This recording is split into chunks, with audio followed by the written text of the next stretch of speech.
Congressman Lecho. Thank you, Mr. Chair. Of course, with all due respect to Manu Edsel, I mean, the several grounds cited under the complaint is embodied only in one complaint. Now, to discuss it one by one would be definitely in contrary on the disposition of cases, because the cases should be adjudged and disposed with in accordance with in its totality. We should be remembered that in consonance with and in principle with the one-year bar rule, the intent and purposes of the internal rules of the House with respect to impeachment cases is definitely to avoid multiplicity of suits in order not to harass the highest officials of the land. If that would be the case, that it should be decided one by one, then the complainant should have filed about 27 cases. This is only embodied in one complaint, and it should be disposed with accordingly in its totality based on the appreciation of each member of the committee. At any rate, there will be definitely discussion of these matters collectively later on, and definitely the grounds will be discussed with, and it will be definitely in accordance with the appreciation of each member, arriving on the time that he will vote for the disposition of the ground. For example, if a member would definitely appreciate in its totality that only one exists out of the 27, that would be enough for him to vote for yes.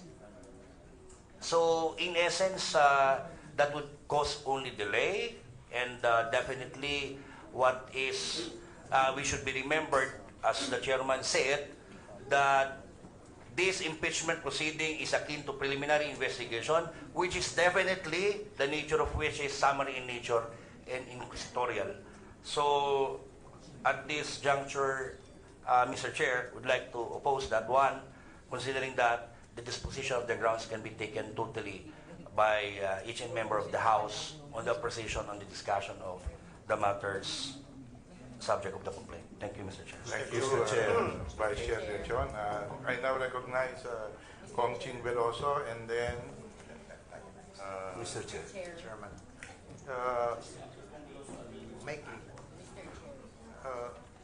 Kong Veloso is now recognized.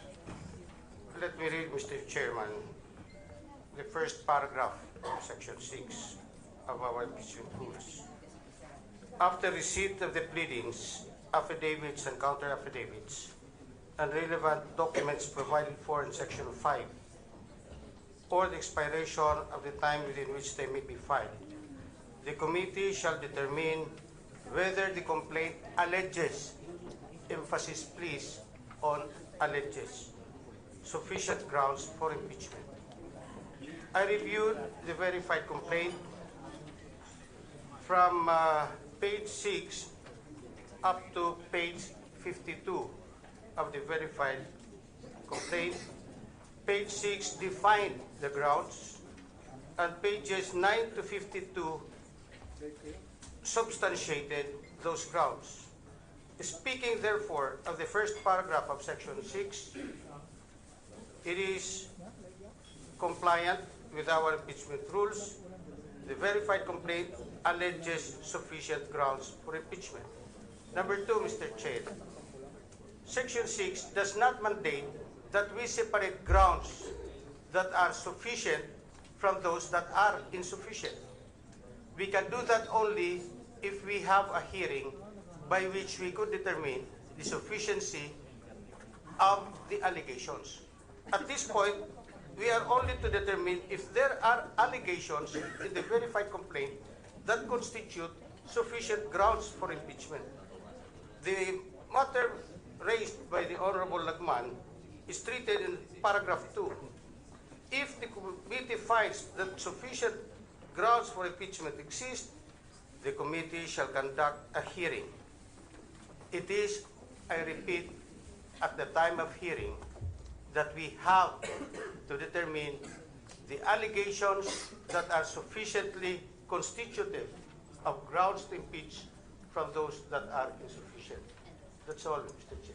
Mr. Chair. Thank you, Point of Vice order, Chair. Mr. Chair. What is the point of order? the matter raised by the Honorable Lagman is just a suggestion, so it cannot be debated upon.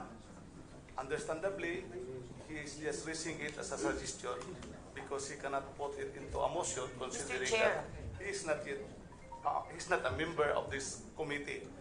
Considering that none of the members of the committee take the cudgel of putting into a motion the suggestion of the Honorable Lagman, then this humble representation would like to proceed in moving in relation to this item number 5 of the agenda. Mr. Chair. But as a preliminary thereof, Mr. Chair, this representation would like to cite as a precedent.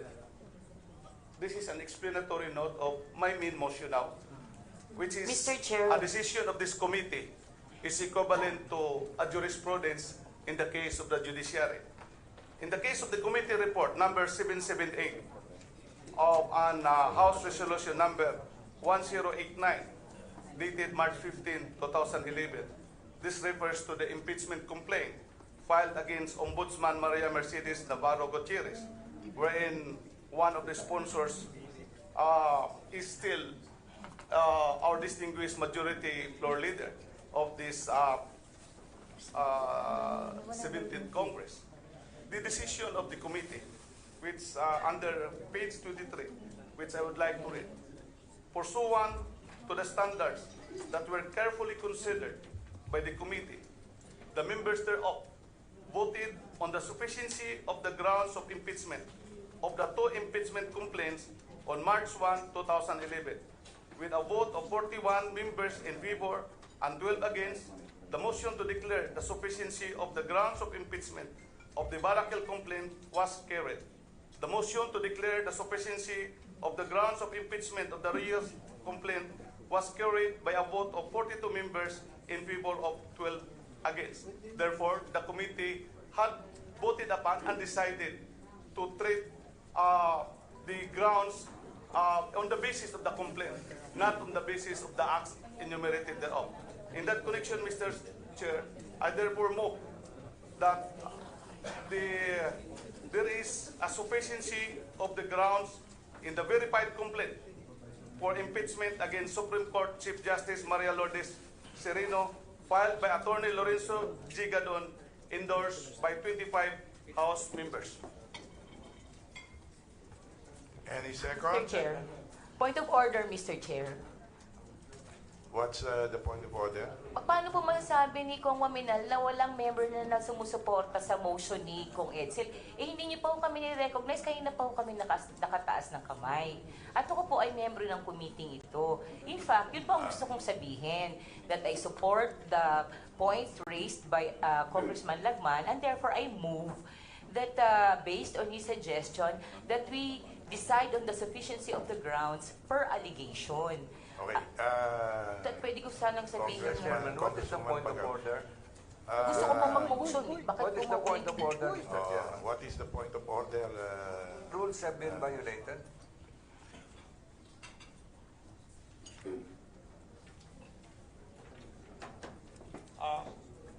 Anyway, just to clarify, you were not recognized as yet because the Honorable Uaminal was still has the floor, and I could not interrupt him to accommodate your raising of your hands, and that is the reason why you are not recognized. But you have been recognized, and so what is the point of order, Honorable Bagong? Because I want to make a motion, Mr. Chair. His point was that he wants to Anyway, make a that is not a motion. point of order. That is, if you want to make a motion, then so be it. Make the motion, and then we will consider that. Mr. Chair, President, the parliamentary status is that there's a pending motion, duly seconded, and if the Honorable Bagong would like to raise her point, she can probably introduce it as an amendment or an objection to my motion, Mr. Chair. I object to the motion, Mr. Chair. Okay, so there is a motion duly seconded, but let me just clarify that the motion is for the approval of the sufficiency of grounds for impeachment. And that is what is pending before this committee that we will deliberate on and eventually vote upon. Para malinaw lang po, ano? We have discussed earlier yung point of the Honorable Lagman, and yun na nga, as was pointed out by the Honorable Vice Chair Waminal, there was no motion, and therefore we cannot, we should not debate thereon under the rules. And likewise, the Honorable Lagman cannot raise that motion not being a member, so that it was overtaken by events, and there is now a pending motion that is pending before us, and this is what this committee will rule upon. Chairman. So before that, there is an objection. Can you please, you're given the floor to point out and state your objection. Explain your objection. Well, first, Mr. Chair, I object to the motion to vote on the impeachment complaint against the Chief Justice Sereno based on sufficiency of grounds, because you were still discussing the point raised by Congressman Lagman to discuss the allegation one by one. And my basis for that is that sinasabi niyo po kanina na yung mga allegation ay pwede namang pag-usapan sa hearing. Pero yun nga ang point ng discussion na ito, di ba? Kung wala tayong makitang allegation sufficient to impeach the Chief Justice, hindi na natin kailangan pumunta sa susunod na hearing. Pangalawa, cause of actions can be severable. And in fact, in the preparation of impeachment complaints, dinidivide natin to on several grounds. So kung wala naman tayong makitang impeachable offense doon sa sinasabi yung 27 grounds, wala nang basihan para pag-usapan pa ang susunod na step. But be that as it may, since we have already said that the pending motion is whether to decide on the sufficiency of the grounds, well, I still maintain my first objection that when we vote, we still go back to the issue is really the point raised by Congressman Lagman. But since this is my time to object on the sufficiency of the grounds, I would like to object on the following. Number one, the grounds that have been mentioned by Attorney Gadon, most of them are not really impeachable. In fact, he admitted in his reply, sinabi niya na marami sa sinabi niya doon sa kanyang complaint ay hindi naman impeachable. Halimbawa po, charge 4.6, disclosure of SAL and statement of assets, liabilities, and net worth. Sa paragraph 11 ng kanyang verified reply, sinabi ni complainant Gadon na ang paratang na ito ay, in quotation mark, it may not yet be an impeachable offense. Pangalawa po, dun sa charge 5.1, acquisition of Toyota Land Cruiser, sa kanyang verified reply din po sa paragraph 17.6, inamin mismo ni complainant na ang nasasakdal is allowed by some existing rules to purchase and use a luxury vehicle. At malinaw naman po yan sa DBM Administrative Order 233 at Supreme Court Resolution AM 170306 SC. At in fact po, pag sinabi natin na itong allegation na to ay impeachable, at dahil bumili ng ground cruiser, considering na exempted ang Presidente, Vice President, Speaker of the House, Senate President, at ang Chief Justice ng Supreme Court sa prohibition in the acquisition and use of by government official of luxury vehicles. Pag ako lang po ang tatanungin ninyo, lumabas na po tayo sa parking lot ng Congress, ay napakarami pong Land Cruiser. Sa charge 5.2, opo, therefore, sinasabi ko po na hindi impeachable ang allegation ni Attorney Gadon. Charge 5.2, travels on business class. Sa paragraph 18.8 ng kanyang verified reply, inamin mismo ni Complainant Gadon na what is at issue with the Chief Justice taking business class is not legal but proprietary. So therefore, kung allegation po ay violation of law, ay hindi po impeachable ang sinasabi ni Atty. Gadon. Charge 4.8, short list of the vacancies in the Sandigan Bayan. Paragraph 4.8 ng kanyang verified complaint, inakusahan ng complainant ang nasasakdal ng limiting the President's power to appoint the justices of the Sandigan Bayan through the clustering of nominees to the vacancies in the Sandigan Bayan. Ganun pa man, sinabi niya rin sa paragraph 13.1 ng kanyang verified reply, inamin ng complainant that the President's power was not impaired because he chose to disregard the clustering. In fact, sinabi pa niya sa kanyang reply ay good for her. Pangalawa po, Please wind up. Sige We pa. will just limit the manifestations and discussions to 3 minutes. yes sir, I per will wind up sir.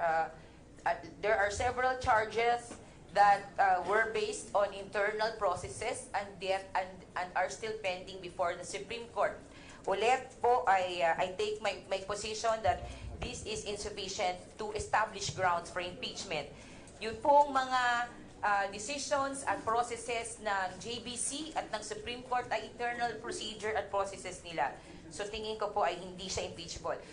Marami pong grounds na binanggit si Attorney Gado na kahit po sa kanyang reply, hanggang ngayon ay hindi pa ho nagme-mention ng particular provision ng Constitution to warrant culpable violation of the Constitution. And his ground is culpable violation of the Constitution. Charges 4.1, 4.2, 4.3, 4.4, 4.5, 4.8, 4.9, 4.10, 4.11. Hindi ba dapat i-dismiss natin ang mga allegations na to? Dahil wala naman po siyang binabanggit na violation ng Constitution and yet, ang ground po niya ay culpable violation of the Constitution. Marami pong allegation si Attorney Gadon na naghihintay lang ng ebidensya. In fact, sinabi niya mismo sa kanyang reply na these are all evidentiary and will be established later.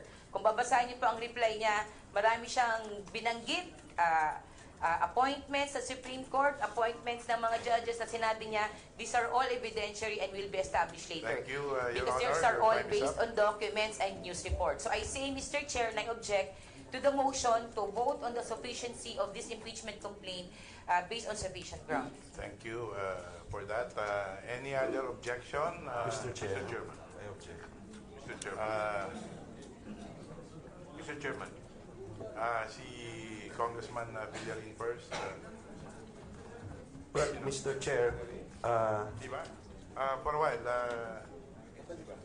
Point of order, Mr. Chairman. We are in the process of voting, and we cannot be interrupted unless by objection from a member to explain a vote. Non-members cannot make explanations now because it will derail the voting. I don't think the gentleman is a member of this committee, so he cannot interrupt the voting. but Mr. Chair, as a member of the House and during the last proceeding, I was also allowed to object when we had there will be a discussions. time for that when the matter is brought to plenary. So for today's hearing, this is only for members only, and there being a point of order which is well taken, the chair will not allow you to. I will cite the particular rule, Mr. Chairman. Kasi po, we allow non-members to attend, they are allowed to attend, listen, to discuss in the committee. You will be flooded. The committee will not be able to move. For example, we only have 55 members here and 100 non-members come here and will all speak. The committee will not be able to progress. This is Section 7 of our rules on membership duties. The primary duty of members is to legislate. In order to fulfill this duty, the members shall, letter B, attend plenary sessions and meetings of committees of which they are members. or where their proposed legislative measures are under consideration. So yung non-member po, it's no duty to be there, it's no right to be there, and it cannot, especially in this particular case where there is a motion, duly seconded, there was an objection. I did not even hear a second to the objection because the second, okay. So we cannot now listen to members because non-members, it will derail our voting. I now move for the previous question, Mr. Chair. Thank you. So the chair would now recognize any objection from any member of this committee. Congressman Belmonte. Thank you very much, Mr. Chair. I likewise object, and thank you, Majority Floor Leader, for recognizing that I'm still a member of the committee. I would have really preferred that we go over the grounds on the individual allegations. I understand the point of Justice Veloso that we just have to determine the allegations. Nonetheless, I do have questions. For example, for the first point on culpable violation of the Constitution, 3.1.1 says she falsified the resolution of the Supreme Court in AM number 12119-SC. The complainant has not presented a single piece of evidence which should show that the November 27 resolution did not accurately reflect what transpired during the Supreme Court session.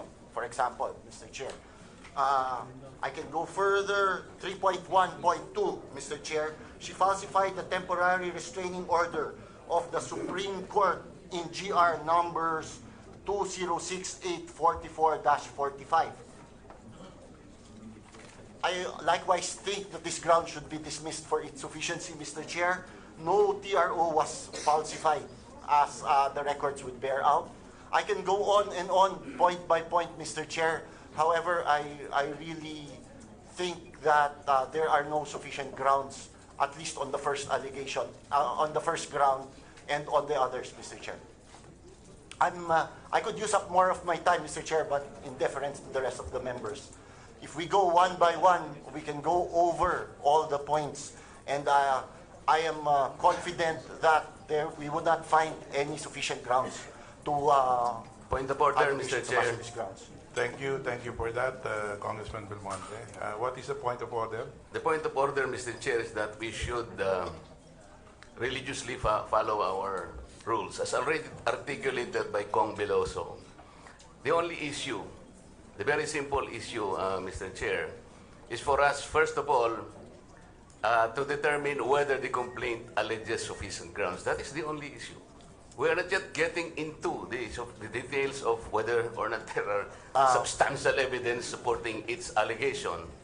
But it says here purely, Mr. Chair, we have been furnished, all of us have been furnished with the copies of the complaint, the response, the reply, and the rejoinder.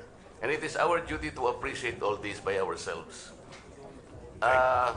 Personally, Mr. Chair, I believe, reading all these documents given to me, the complaint sufficiently alleges ground for impeachment. And that is the only issue that we should vote now.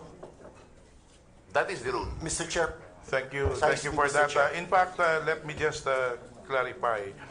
The Secretariat had done preliminary work on this, and some of the preliminary findings that we need to seek clarification on are those points that you raised, and therefore that is why there is need for a hearing. And under the rules, if we find that there is need for a hearing after we deem the matters as there being sufficient ground, then that is the time that we will be able to clarify this. But at this stage, there is nothing that we can conclude on, because these are simple denials. Like, for example,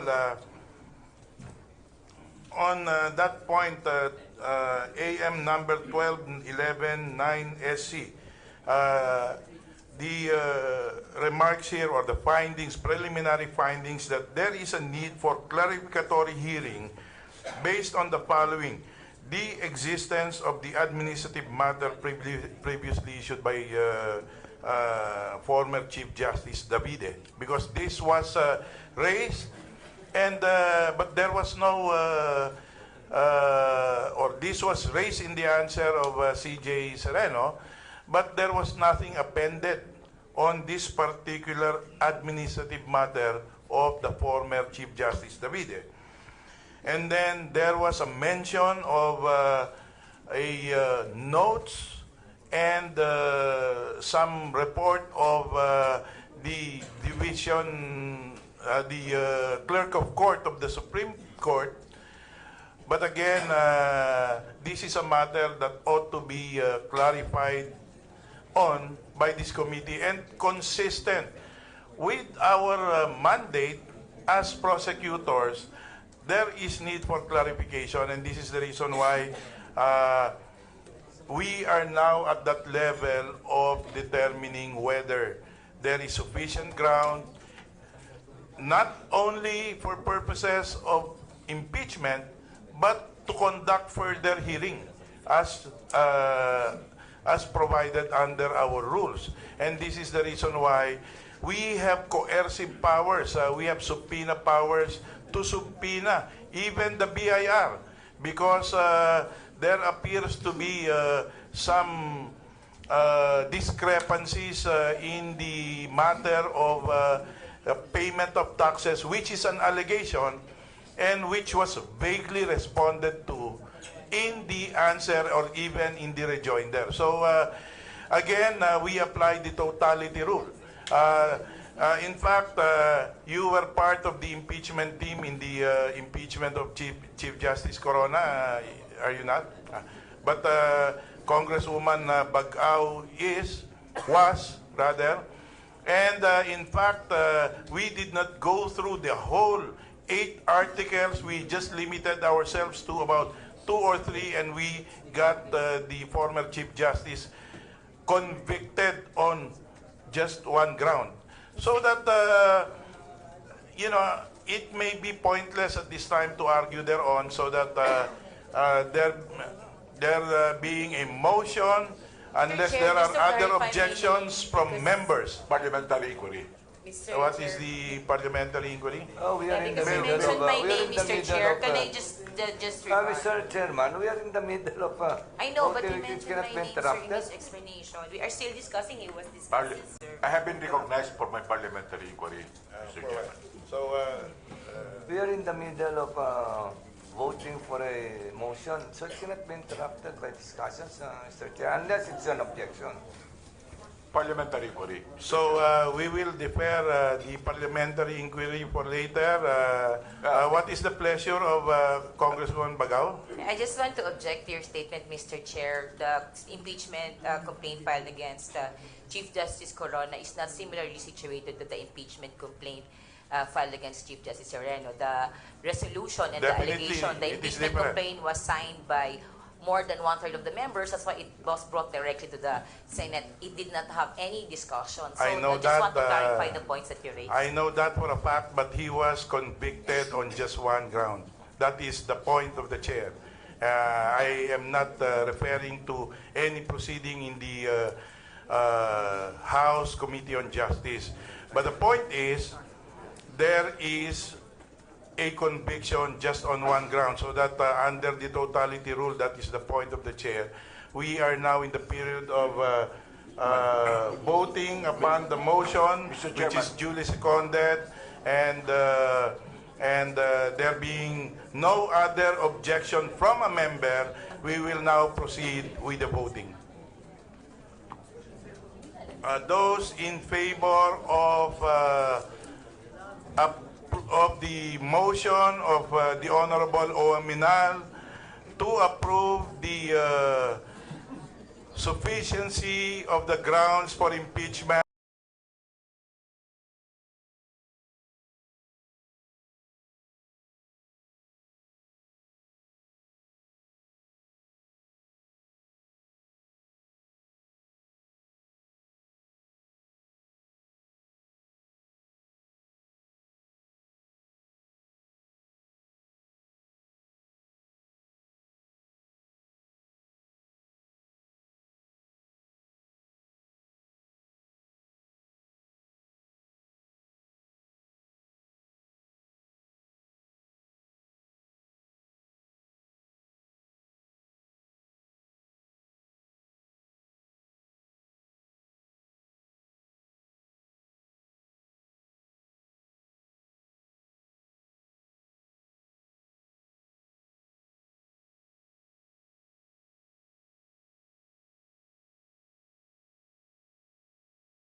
Majority Leader. Mr. Chair, May I move to reconsider our vote on the committee report? We earlier voted to approve our committee report, but Section 8 of the rules of procedure and impeachment proceedings provides, and I read, the Committee on Justice, after hearing and by a majority vote of all its members, shall submit its report. So we need a qualified vote of a majority of all the members. We only had 19 votes earlier, and that is not sufficient. So may I now move to reconsider? I second the motion. The committee report on against Comelec Chairman Bautista. Yeah. So, there being a motion duly seconded, we will now go back to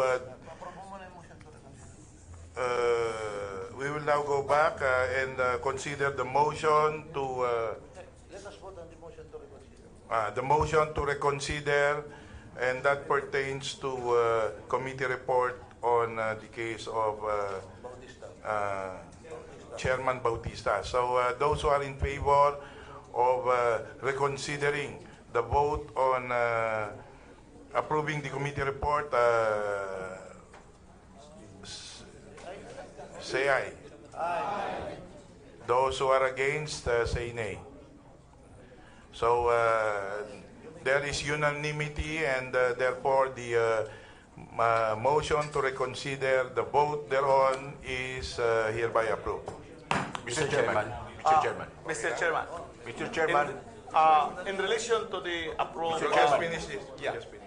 In relation to the approved motion of the Honorable Majority Leader, revisiting our voting in relation to the committee report, unnumbered against in relation to the complaint filed against Comelec Chairman Andres Bautista, I am therefore reiterating my motion for the approval of the committee report, so that the required majority of all members of the committee, which is 26 out of 50 members, will be met.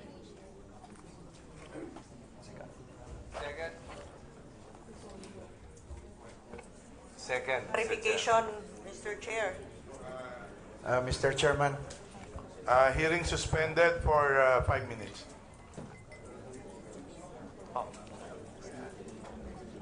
Hearing resumed. Mr. I'd Chairman, like to explain further the motion. Maybe Mr. Chairman. in response to the possible clarification. Mr. Chairman, before we proceed with the votation, I think Yeah, the I- chair should clarify what constitute majority of the members. So, Yeah, of all the members. That is- We should clarify how many. The Honorable Owaminal will clarify that. yeah. In the voting of my motion earlier, the affirmative votes was only 19. And under our role, as read by the Honorable Majority Leader, the requirement of affirmative votes in a committee report should be majority of all members. Now, not only present, majority of all members, the total membership of the committee. Considering that the committee has 50 members, therefore, the majority of which is 26.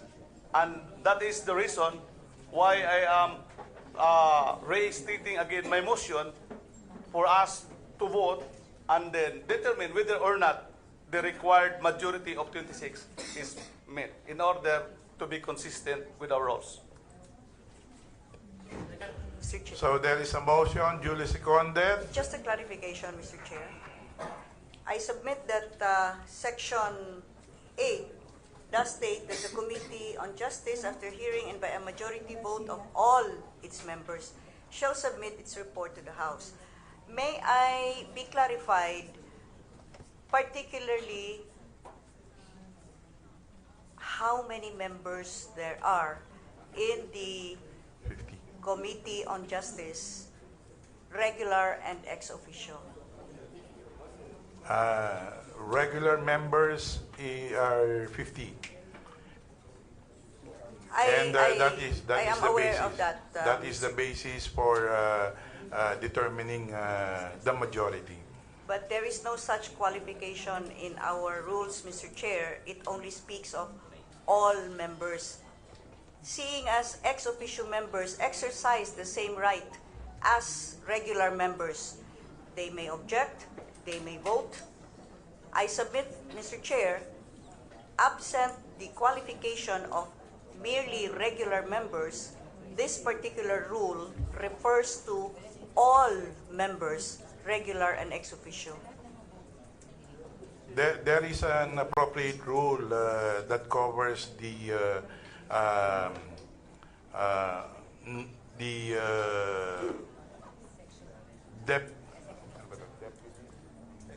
ex officio members to be counted.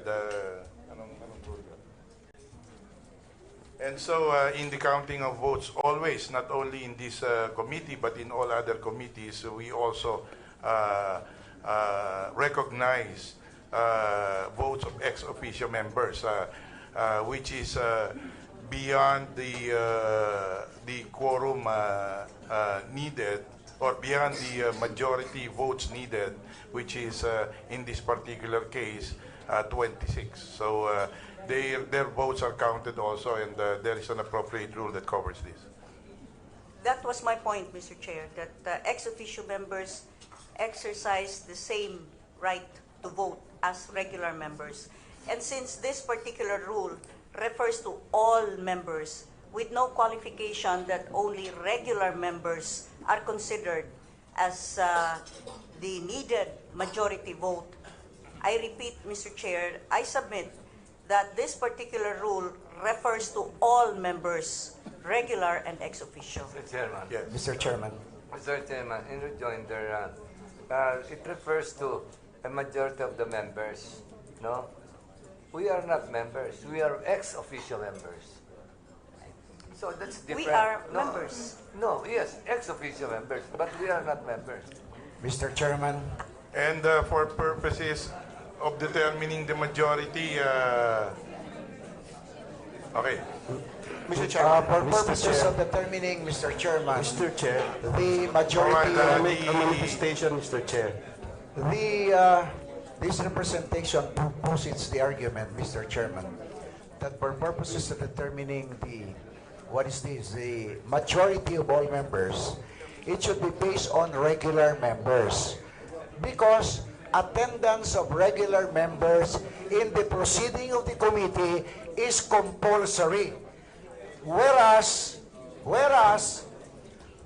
attendance of ex officio members in a committee is optional. It depends on them on whether they would attend or not. Therefore, if we consider determination of majority of all members and we count the ex officio, there would be ambivalence in number. That's the position of this representation, Mr. Chairman. Mr. Chairman. The Honorable Deputy Majority Leader. Mr. Chairman, colleagues, good morning. I have just confirmed with the staff of the Committee on Justice that for all previous impeachment cases, standard practice really has been to get the majority of the regular members of the House. So to deviate now at this point for a particular impeachment case would not hew to the traditions and past practices of this committee, Mr. Chair. So I suggest that we continue as we have always treated impeachment cases. We use the regular members of the House for the majority. Mr. Chairman. That Mr. was Chairman. only a manifestation, di ba? That was only a manifestation. So there is no objection, and so I move for the division of the House. there is no objection. So there is nothing to I divide. wanted to be clarified and I took that position. Since there is no objection, Mr. Chair, then we now proceed to the ruling of the chair. Yeah. So we will now vote upon the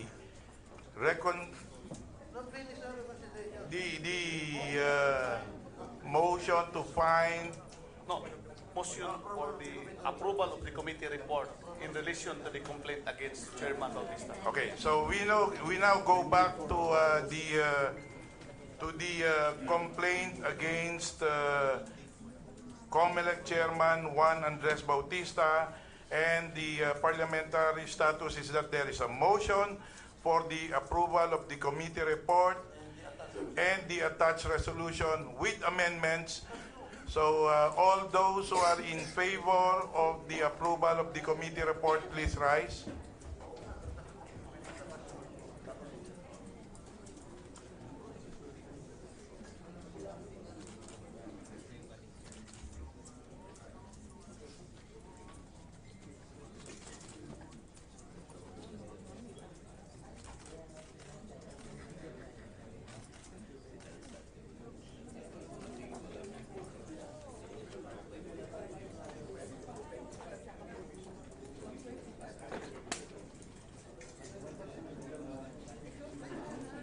All those against the motion, please rise. So with a vote of 26 against, in favor, against 2 who are not in favor, the motion is hereby approved.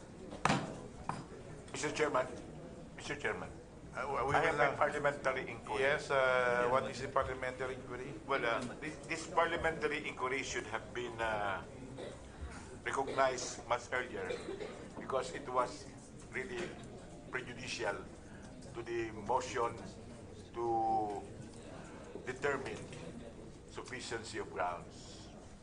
My parliamentary inquiry, Mr. Chairman, is that whether it is the position of the leadership of the committee that a member of the House who was not a member of a committee cannot participate in the proceedings of the committee and exercise the right of voice, not the right to vote.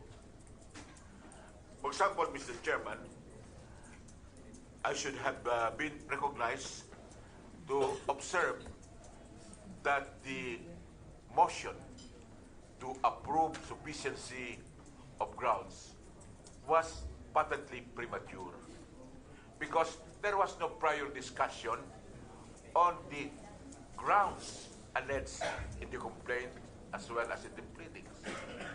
That discussion should have been undertaken by the committee.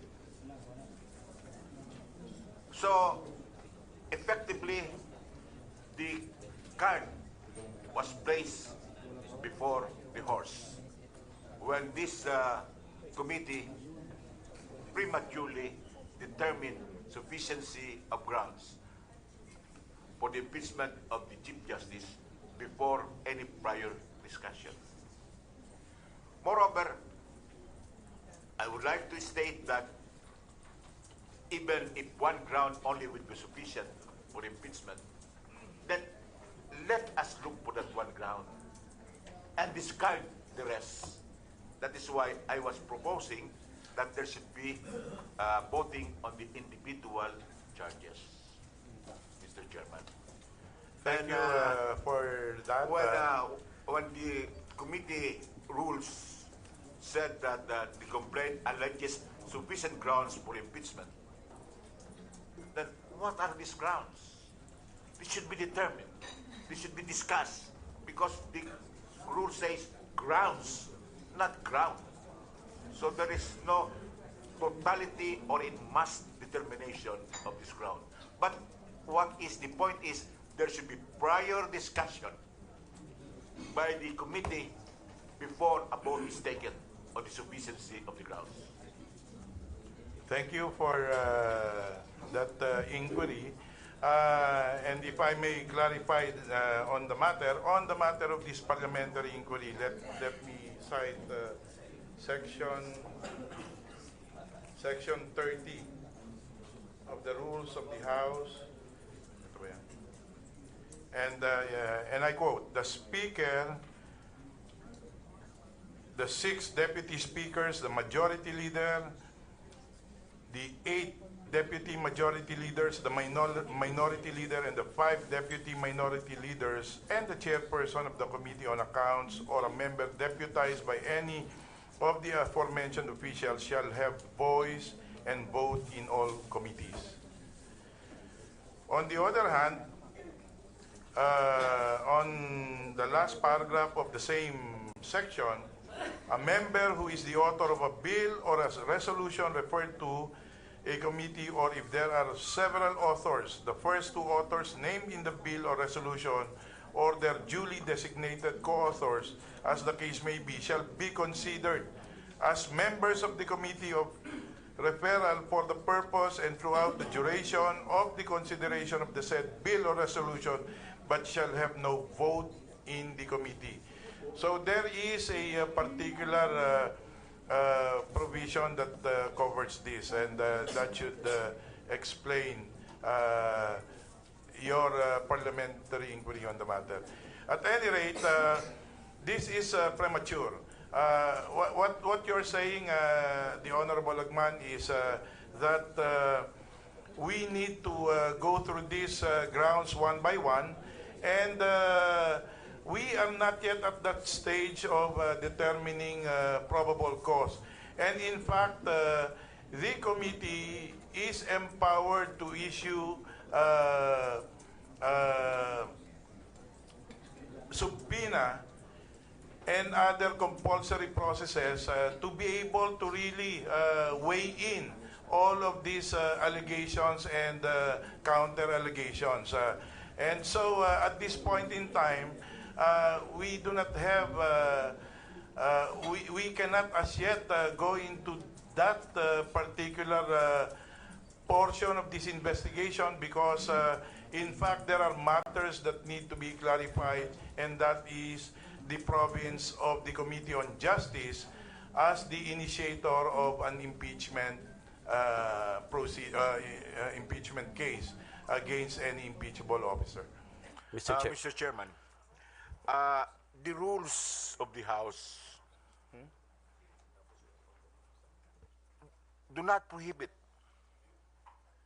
members of the House who are not members of the committee to participate in the proceedings of the committee. It is inherent in the member of the House to participate without the right to vote if he is not a member. And traditions will be part of the rules of the House. I have been a member of this House since 1987, and the committees I have attended to, including this one, allow the participation of members of the House who are not members of the committee. Previously, even this committee allowed members who are not members of the House, who are not members of the committee, to make their objections and explain their objections. I have been a chairman. That is a matter already on the voting objection, and this is the reason why, Your Honor, you are now recognized and you are participating in this proceeding. It is because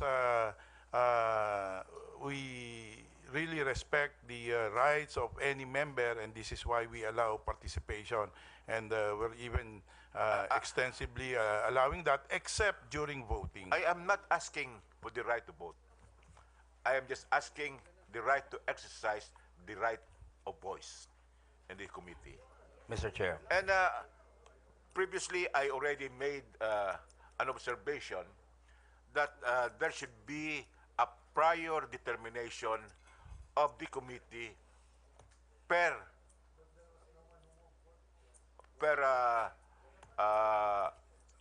allegation of an impeachable Mr. act. Chair. But of course, there was no member who first adopted my observation, but later the Honorable Bagao made a motion adopting my position. But that is now water under the bridge. Yes, that is water under the bridge, because the committee has already determined that there is sufficiency of grounds for the impeachment of the Chief Justice without any prior discussion of the grounds alleged in the complaint and the pleadings of the parties. Mr. Chair. Thank you. Mr. Chair. Of Mr. course, Chair. there was a point of order already made on that point, and so the chair was constrained to rule upon it. And in the meanwhile, a supervening event, which is the motion already made and duly seconded, and that is the reason why the manifestation was came in after, and that was when the motion was already made by a member of the House Committee on Justice. Mr. Chair, Mr. Chair. Mr. Chair. Before that, ano ba yan? Is it in relation Yes, to yes, this? Mr. Chair. Before Also, you Mr. see... Chair, in relation also to Congressman Nagnan, Mr. Chair. Thank you, Mr. Chair. There is no debate as to the import of Section 30, Mr. Chair. Hindi naman ho kami, being non-members, we are not saying na gusto namin bumoto. No? Ang gusto lang sana natin i-articulate kanina na pag-usapan, no? Na mga miyembro ng regular na miyembro ng komite at na mga miyembro ng kapulungang ito. No? Mas ano kaagad in-approve, wala man lang discussion. Except for the statement earlier by the chair that there are 27 grounds. Hindi nga natin pinag-usapan, ano ba yung mga grounds na yun? No? And Mr. Darating Chair, po tayo dyan. yes, Mr. Chair. Mr. Chair. And true that being non-members of this committee, we cannot vote, but we are also invoking our right, no? As mentioned, articulated in Section 7. It is not only our right to attend plenary sessions and meetings of committees to which we are members. The same section states that as members of the House, we should participate actively in deliberations on legislative measures. Paragraph C. Paragraph D. As members of the House, we should articulate faithfully the demands and interests of their constituencies as well as those of other sectors that are affected by proposed legislative measures or by conditions, issues, and concerns requiring legislative actions. So these impeachment proceedings, while we are no longer members of the Justice Committee, we want to articulate the sentiments of our constituency. So, yun lang ho naman ang hinihingi namin. Of course, Mr. Chair, if I may, overtaken by events because of the eagerness of some members of the committee to immediately dispense with these proceedings. But we are appealing to the members of the committee. If this goes through the determination of probable cause, hayaan nating magkaroon ng discussion. We are trying to impeach her, a head of a co-equal branch of government, the Chief Justice no less. Kaya pag-usapan ho natin ng maayos. Yun lang naman ho ang hinihingi namin Okay. Mr. Chair. Hindi pa po tayo tapos, no? This is just one stage in the proceeding, and we will still go into that, no? But sige, we now recognize Vice Chair Doyle Yachon. Yes, thank you, Mr. Chair. Well, number one, we know for a fact that the impeachment proceeding is one of the most important functions of Congress. In fact, this is one imbued with public interest. But then, second, just to amplify the points of the chair, the two grounds raised by Honorable Lagman and of course now by Honorable Zarate. Number one, with respect to the recognition of members, we can notice throughout the proceedings that they are definitely given the wide latitude to participate in these proceedings. Definitely, Congress is a brotherhood of legislators, and we respect the rights of each member. It's just that, as clarified by our majority leader, they can amplify all issues, speak all about matters concerned therein, but then with subject to certain procedure like voting. When there is voting, there should not be interruption on the part of non-member. They can discuss and oppose all subject matters, subject of the complaint, but they cannot move or object to the motion. But then, pupunta po ako dun sa pangalawa na mas mahalaga. Ang sabi po nila ay dapat daw po ay inisa-isa itong mga akusasyon dahil kinakailangan na nag-i-impeach tayo ng highest officials of the co-equal branch of government. Alam po natin yon. Una po, binasa ng bawat miyembro, bago naman ho bumoto yan, binasa yung complaint. Pero pag sinabi po nating pagdebatehan, to determine the sufficiency of the grounds for impeachment, that would entail a lot of debate. That would entail a lot of production of witnesses and other evidence. Well, I may understand the predicament of our senior members or our good friends here, but we should understand the procedure. The procedure is finding only the sufficiency of the grounds. If there are sufficient grounds therein, we can conduct the hearing to amplify all matters, and therein the whole nation would be clarified by the evidence and by the opposition, but not at this point. So after that one that we have declared as ruled by the chair, after that, we can conduct the hearing. At doon po malaya tayong isa-isahin lahat yung 26 accusations na sinasabi po against the Chief Justice. But for now, while we understand the importance of this proceeding, we should adhere to what is provided for under Rule 3, particularly Section 6, and that is, after this one, we can conduct the hearing, Mr. Chair. I think that Mr. Chair. I would just like to amplify the positions and subjects that we're discussing right now. Thank you, Mr. Chair. Mr. Chairman, Majority Leader. for the sake of future deliberations and guidance of all concerned, may I point out that we are performing here a constitutional duty. This is not an ordinary committee created by the House. Kasi po under our Constitution, Article 11, entitled Accountability of Public Officers, it states here that a verified complaint for impeachment may be filed by any member of the House of Representatives or by any citizen upon a resolution of endorsement by any member thereof, which shall be included in the order of business within 10 days and referred to the proper committee within 3 session days.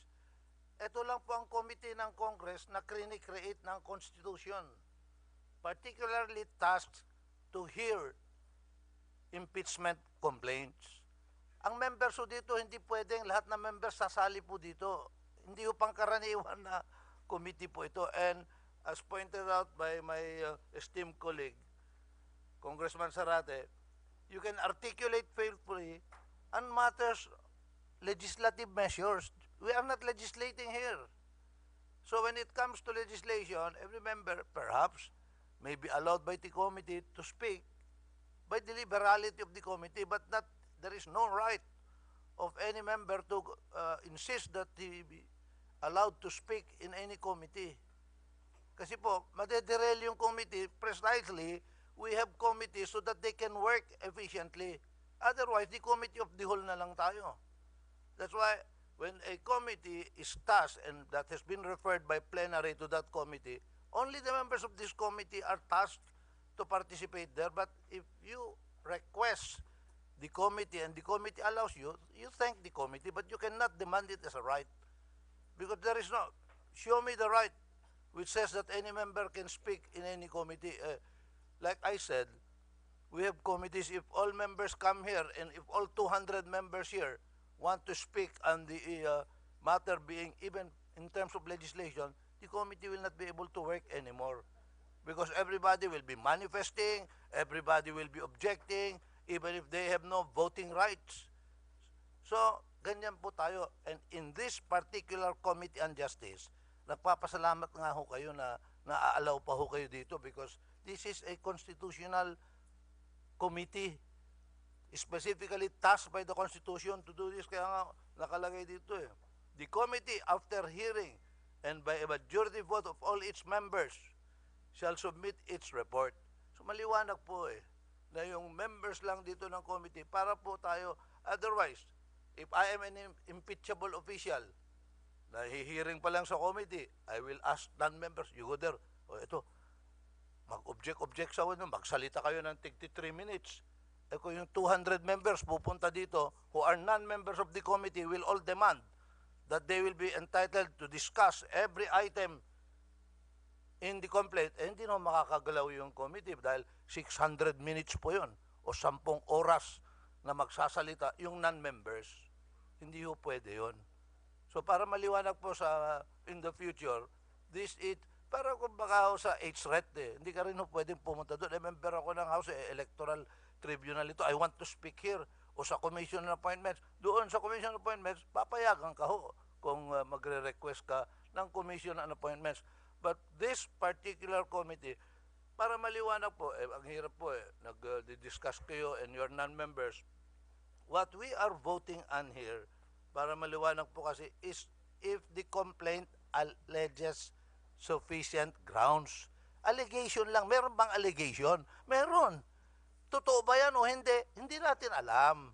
Kaya nga maghihiring. Kaya kung basahin nga ho ninyo yung rules, napakaliwanag nga ho eh.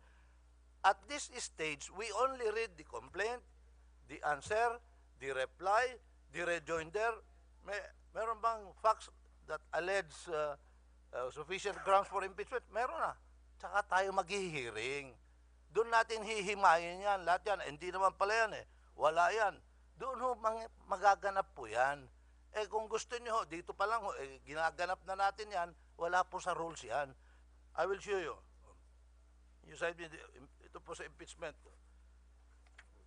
Nakalagay nga ho dito, after the receipt of the pleadings, ito po rules affidavits and counter-affidavits and relevant documents provided for in Section 5, yung mga minensyon ko na palitan ng pleadings, or the expiration of the time within which they may be filed, the committee shall determine whether the complaint alleges sufficient grounds for impeachment. Yun lang ang trabaho. If it finds that sufficient grounds for impeachment do not exist, the committee shall dismiss the complaint, maski walang hearing. Pag nakita, wala naman pala, and submit the report required hereunder. If the committee finds that sufficient grounds for impeachment exist, the committee shall conduct a hearing. Yan na. The committee, through the chairperson, may limit the period of examination and cross-examination. Kaya nga po, ang susunod na incident dito, sumusulat na nga sila na gusto nila, they have the right to cross-examine. They want to go to the hearing already. Prevent nyo. Gusto nyo, bawat allegation na, pagbubutuhan natin, sufficient ba? Hindi na tayo So, nandun lang po tayo sa stage na yun ngayon. At nakapagboto na po kami. Thank you, Mr. Chairman. Thank you for that. If I may just add to that, yung mandate natin is time-bound. 60 session days lang po tayo, so we cannot afford to hear everyone. And so, this being, extraordinary constitutional power. Hindi extraordinary. Extraordinary ito This is, it's constitutional. Extraordinary. Mr. Chair, point of inquiry, Mr. Chair. Extraordinary. Mr. Chair? So, Mr. Chair, you point know, of yung, inquiry, I hope this Point of matter has inquiry. been well discussed and Invoking my right clarified. to a voice, Mr. Chair. Mr. Chairman. Before that, kanina si Deputy Speaker Fred. Mr. Chairman, this representation believes that any discussion on the matters raised by Congressmen Lagman and Sarati is already a redundancy because it has already been ruled upon and voted upon by the members of the committee. But for future reference, and perhaps to enrich the records of this proceeding, let me say the following. There is no dispute that all members of the House can discuss and participate in the discussion in this committee. Except when the matter involved is on matter to be voted upon and matters on votation. Reason, they cannot participate on any discussion about matters to be voted because in the first place, they do not have the right to vote because they are non-members. Second, they cannot also vote because they are not allowed by the rules. I think that is very clear, Mr. Chairman. Mr. Chair? Okay, so Mr. Chair. now we will proceed. Chair. Mr. Chair. I just want to, with due respect to my pinsan, my insan here, baka po kasi you said to enrich the records, wala po talagang right of every member to really participate. Kasi nga, very clear sa rules eh. To attend plenary sessions and meetings of committees of which they are members or where their proposed legislative measures are under consideration. Kasi po, as the chairman of the Committee on Rules, I think our committee system will be messed up if all members, non-members of the committee will insist that they have the right to speak there and debate with members. Hindi na ho makakapagtrabaho yung committee because then, especially, we have groups of independents here and they are not members of the committees, and then they will have the chance to discuss against the measure in plenary. But the Congress works through the committee system, and members of the committee are elected by plenary. So without that election po, members may be allowed to speak if the committee allows them by the liberality of the committee. But I beg to disagree that any member can demand the right to have speaking right of voice in any committee. Thank you for that. Meron pa tayong mga That's my there point, are Mr. Chair. other matters that we will discuss, and this pertains to the letter request of the Chief Justice to counsel or by counsel to allow them to cross-examine, for the counsels or for the lawyers to cross-examine. And so we will have a discussion on the matter, and I have the chair had already made some points here, but for purposes of a more elaborate discussion, the table is now open for discussion thereon. Mr. Chairman. Mr. Chairman. Chair, my statement, my position vis-a-vis the position of the distinguished majority leader is now right for a definitive position of the committee. What I meant is that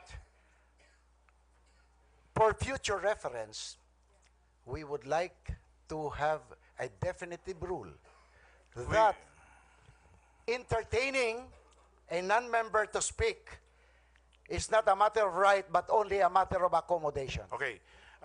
We will put that matter under study. Please submit your position paper. In like manner, everyone is enjoined to submit their position on the matter, and then we will rule upon it. But not today, because we need further study on the matter. So the matter is under study, and you may submit your position paper to the committee for further deliberation. Thank you. Mr. Chairman. Mr. Chair. Mr. Chairman. Parliamentary inquiry, Mr. Chair. The chair mentioned already that we should proceed to the other items of the agenda under other matters, and you were referring to in your preliminary remarks and the recent ruling that there are 2 communications received by this committee from the lawyers of the respondent. May I therefore ask, Mr. Chair, which of the 2 letters shall be treated first, so that the committee can be guided accordingly as to the action to be done in its corresponding communications. And with that, Mr. Chair, based on the documents furnished to all members of this committee, there were 2 letters received by the committee coming from the lawyers of the respondent, Chief Justice Maria Lourdes Sereno. One was dated September 28, 2017, and the other one was dated October 3, 2017. Are we going to treat the 2 letters in one deliberations, or this must be treated one by one? May I ask the guidance of the chair? Mr. Chair, this humble representation is asking your guidance whether we will be treating these 2 letters as one, or we have to treat it one by one. Mr. Chair, Mr. Chair. What is your reading on the matter? Are we talking of the same thing, or is this just a reiteration of is the second letter just a reiteration of the first letter? Yes, yes. Again, anyway, we will treat it as one. We'll resolve it together. Yeah. Vice Chair Liachon? Yeah, in order to formalize that one, considering that the first letter dated September 28, 2017, and the other letter dated October 3, yes, Mr. Chair. In fact, the second letter is just actually an amplification and adding some more legal basis for the alleged right being requested for by the respondent through lawyers. And if we may notice, the two letters contain similar subject matter, and that is the right to confront and cross-examine witnesses. At this juncture, Your Honor, Mr. Chair, would like to move that the two letters be considered one and the same and be treated in the disposition of this one, be treated as one, Mr. Chair. Okay, so it has been moved and seconded. There being no objection, we treat the two letters all together. So what is the pleasure of the body? Mr. Chair, before we move for the proper action of these letters, this representation would like to point out what are the prayers of the respondent insofar as these two letters are concerned. Please state it, Your Honor. In the closing paragraph of the September 28, 2017 letter, which was reiterated on the October 3, 2017, respondent respectfully seek confirmation from this committee on the understanding of the nature of the hearing that may be conducted under Section 6 of the House Rules, and that all persons testifying as witnesses or as resource persons against the Chief Justice may be cross-examined by her counsel on her behalf. So the request is for the witness to be cross-examined by her counsel on her behalf. Corollary to that, they request confirmation of the Chief Justice's right through counsel to object to improper questions during the direct examination of complainant's witness.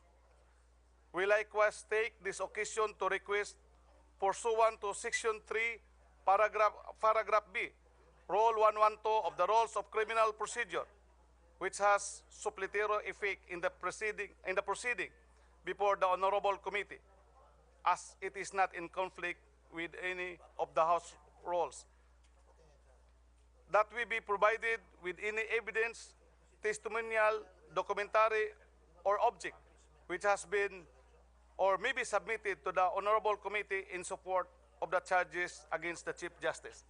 Therefore, there are 3 or 4 issues which have been prayed by the counsel for the respondent. Probably, Mr. Chair, we first decide or act one by one. On the first issue, whether or not we will allow the respondent to cross-examine through her counsel the witnesses of or the resource persons against respondent Chief Justice. My motion to this effect, Mr. Chair, pursuant also. Mr. Chairman, Yes. with your permission, may I just kindly interject something? Because we are discussing letters here. I am at a loss why it's not a motion. Because these are lawyers of the Chief Justice. We are the Committee on Justice. We serve them a copy of the complaint with the title of the case, and they submitted their verified answer, which contains the title in the matter of the impeachment of Maria Lourdes with the heading and everything, Committee on Justice, same reply, proper heading and everything. Then all of a sudden, we receive a letter here which has no caption, no heading. Are we going to tackle this? This looks like a scrap of paper to me, because it doesn't. It says House Committee on Justice. Attention. Can you imagine? They're even calling attention. Can you do it to the court? Can you write to the Supreme Court? Attention, Chief Justice, and then you are requesting for something. In fact, even their dispositive portion is they are requesting something. There is no prayer. We look forward to your action on our request. Maybe teach them a little on forms. How can the lawyers be writing a letter to the Committee on Justice when they have already formally entered their appearance here by submitting a verified answer of the Chief Justice? The verified answer even contains a verification by no less than the Chief Justice. Then all of a sudden, they send 2 letters. Are there many letters more coming?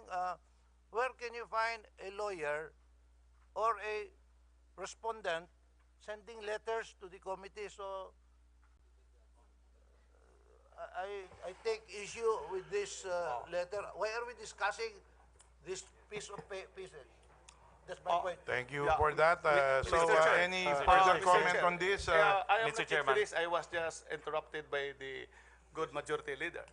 And with that interjection, the motion, therefore, of this representation should be to return these letters of the council without action. Since it is not in the proper form. Well, that is the that is the position, or that is the manifestation of this representation. Okay, we will hear because other we are comments. asked for action. Okay. We will hear other comments. The Honorable Roque. Yes, Mr. Chair. Well, I share the view expressed by our good majority floor leader. Considering this is a mere letter addressed to the chair, I would suggest to Congressman Uaminal that the motion should be just to direct the chair to reply to the letter as he deems fit, because this is not a motion. So letter lang, a letter, because this is addressed to the chairman. So we refer this for disposition of the committee chairman as he deems Mr. fit. Chairman. But I believe it does not require any act on the part of the committee, because it is only addressed to the chairman and it is a mere letter. Thank you, Mr. Chairman. You know, that is my problem. It was addressed to the chair, but it never reached my table. Mr. Chairman. It was given to the secretariat. Anyway, Mr. Chairman, Your Honor. this representation thinks, Mr. Chairman, that we don't have to act on this. We will completely ignore this. The chair need not answer this letter, because otherwise, by answering this letter, you even assume jurisdiction over the letter. Let's ignore it. Let's not exercise jurisdiction over the letter. Thank you for Mr. those Chair. clarifications. Any other comment from Mr. Chair. any member? Mr. Chair, Justice, let me Vice point Chair. out again that Section 16 of our rules on impeachment provides the rules of criminal procedure under the rules of court shall, as far as practicable, apply to impeachment proceedings before the House. The rules on criminal procedure, particularly the rules on preliminary investigation, require the submission of the filing of complaint, of a counter affidavit, and after that, this is the pertinent provision of the rules of court which would apply to us. Section 3, paragraph E. The investigating officer, meaning the investigating prosecutor, may set a hearing if there are facts and issues to be clarified from a party or a witness. The parties can be present at the hearing, but without the right to examine or cross-examine, period. They may, however, submit to the investigating officer questions which may be asked to the party or witness concerned. This is Rule 112, Section 3, Paragraph E. So that, Parliamentary inquiry, Mr. Chair.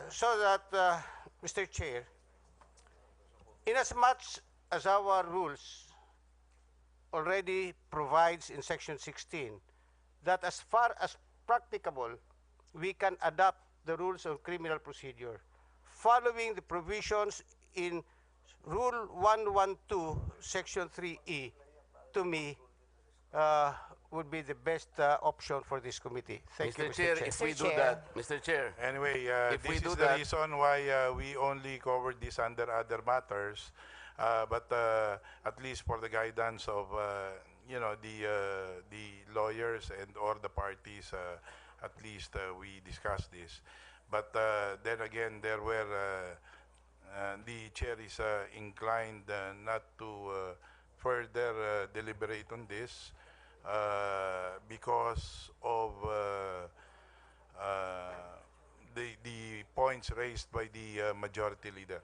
Mr. Chair, Parliamentary There inquiry, is a Mr. Chair. parliamentary inquiry. Thank you, Mr. Chair. Another matter. In the rules, it says that the Committee on Justice is composed of 55 members. Am I correct? Because I heard earlier that the Committee on Justice is composed of only 50. My parliamentary inquiry is, has this been filled up? Because I understand and I inquired with the Secretariat that there are only 50. 51 members. 50 members. 50, sir. Okay. So there are 5 slots still left. Open. So why don't we fill it up with appointing Congressman Lagman, Congressman Zarate, Congressman Tom Villarin as members of the Committee on Justice so that they can also participate and vote? Thank you, Mr. Chair. Objection from the chairman of the Committee on Rules. Ma'am, can you cite the rule? It's the majority leader or the minority leader that moves for the election of members to committees on the part of the majority and the minority. Ma'am, independent members do not have membership in committees because membership in committees po, the majority members who choose not to align themselves with the majority or minority shall be considered as independent members. Precisely, the chairman of the Committee on Rules wrote to all chairpersons, citing to them the rule that any member. What rule is that? Particular. What's my letter to the committee? May I read into the records the letter of the. It says here, all committee chairpersons from the majority leader, separation of the Makabayan bloc from the majority. This is to inform all committee chairpersons that Makabayan bloc, composed of party list representatives Isagani Zarate, Antonio Tinio, Ariel Casilao, Franz Castro, Emi De Jesus, Arlene Broses, and Sarah Jane Elago, have declared or has declared its separation from the majority of the House of Representatives to stand as an independent bloc. A copy of the letter of the Makabayan bloc declaring its separation from the majority is attached herewith for your reference. In view of this action of the Makabayan bloc and pursuant to Rule 8, Section 8, Rule 2 of the Rules of the House of Representatives, all committee assignments and memberships given to the members of this group by the majority have been forfeited. Kasi po, nasa rule natin, in any case, whether or not request to transfer is accepted, all committee assignments and memberships given to concerned member by the majority and minority, as the case may be, shall be automatically forfeited. So, ma'am, you cannot move for their election. So thank you. Sir, I'm In not moving in for answer the to elections. your Sir, thank you for the information. But in answer to your inquiry, we have 50 members at present, 50, yes. and the chair has no authority to add and fill up the vacant 5 positions because they are, this is a majority leadership that will make a decision thereon and to be elected by the House in plenary. Mr. Chair. Mr. Chair, Mr. Chair. Kit, Congressman Belmonte first. Thank you very much, Mr. Chair. First of all, I am grateful to the majority floor leader because ang dami ko talagang natututunan kay Majo. So I defer to the wisdom of the majority floor leader that the letter sent by the lawyers of the respondent Chief Justice may be considered as inappropriate in our proceedings. Nonetheless, Mr. Chair, I have to disagree with Justice Veloso, and maybe at the appropriate time when the chairman so agrees, when deems it appropriate, I would like to put in a motion that we do allow the lawyers, the counsels of the respondent Chief Justice to cross-examine when we go to the specific allegations. Because now, previously we've determined that there are sufficient allegations to determine grounds, sufficient grounds. And then when there are sufficient they allege sufficient grounds. When we go individually, Mr. Chair, I have to disagree with Justice Veloso. I do think that although the rules of court are suppletory, I think our own rules, if I may read them, Section 6, that's the same rules that we have used, says submission of evidence. The second paragraph is rather explicit, Mr. Chairman. It says, it finds that sufficient grounds for impeachment do not, if it finds that sufficient grounds for impeachment do not exist, the committee shall dismiss the complaint and submit the report required hereunder. If the committee finds that sufficient grounds for impeachment exist, the committee shall conduct a hearing. This is where we are going, Mr. Chair. The committee, through the chairperson, may limit the period of examination and cross-examinations. The committee shall have the power to issue compulsory processes for the attendance of witnesses and the production of documents and other related evidence. This is very different from the rules of court cited by Vice Chairman Veloso, Section Rule 112, Section 3E, where in the paragraph it is very specific. It says, but without the right to examine or cross-examine. However, our rules do say that cross-examination is allowed, only limiting the Mr. Chair, can I respond to that? Before that, if I may suggest at the proper time, at the proper time, yes, Mr. Chair. For proper procedure, yes, Mr. please Chair. confer with the lawyers of the Chief Justice and then make the proper motion at the proper time. A quick response, Mr. Chair. I am not saying that counsels of respondent Chief Justice cannot cross-examine. They can, but at the appropriate time. And that would be during trial already at the Senate. At this point, we are just determining whether or not there are really, in fact, the parliamentary status we had was determination of whether or not the verified complaint alleged sufficient grounds. That was it. And then we will go to the hearing. When the cross-examination is mentioned in our impeachment rules, it is for the members of the committee, because remember, we are divided into two here.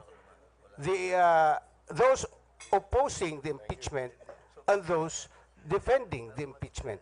Those who are defending the impeachment complaint can ask direct examination, and those opposing can ask cross-examination. But again, we are still at this point in that committee hearing limited only to the members of the committee.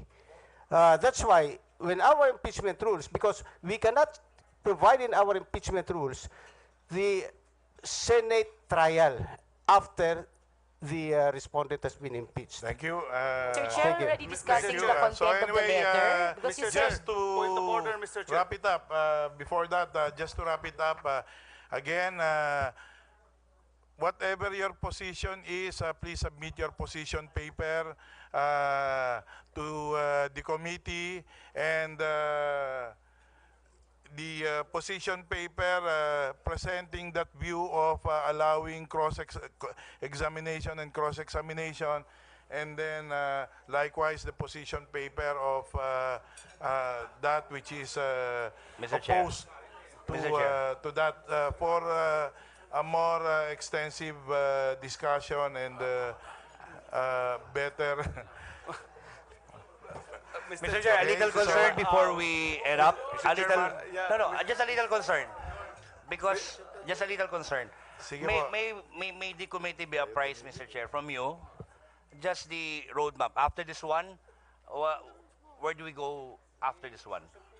Well, we need to be apprised of what will happen next time. We will set the hearing for determination of probable cause, and we have until March 20 of 2018 to complete our task. But of course, there are breaks in the meanwhile, and in fact, we will have our last session days next week before we go on a break. Mr. Chair. So, But Mr. Chair, anyway, we will conduct hearings pursuant to the rules. We will issue subpoena to potential witnesses for purposes of clarifying some points in the allegations that made us decide on the sufficient grounds to proceed with further hearing. Mr. Chair, Mr. Chair, my point of order is that the rule has been violated on the order of business on today's hearing. All the items in the agenda have already been disposed of and taken accordingly. So in that Before that, connection, before that. I move to adjourn, Mr. Chair. Before that. Mr. Chair. Second. Mr. So Chairman, the chair is overtaken by the motion. Mr. Chairman, We have converted the committee hearing in... But the chair is willing to discuss separately and individually with those who are interested to raise some points so that we will allow the other members to already proceed to their next task. Mr. Chairman, Sige po. So, anyway, hearing is adjourned. But we can pag-usapan na lang natin. Position paper. Position paper lang talaga. And don't just submit it to the chair. Put it on my table.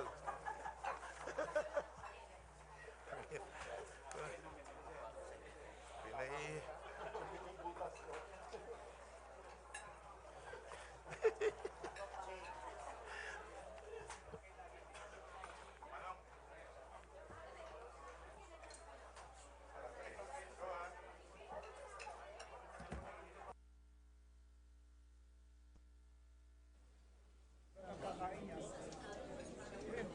Labas na tayo. Sa labas ba tayo, man?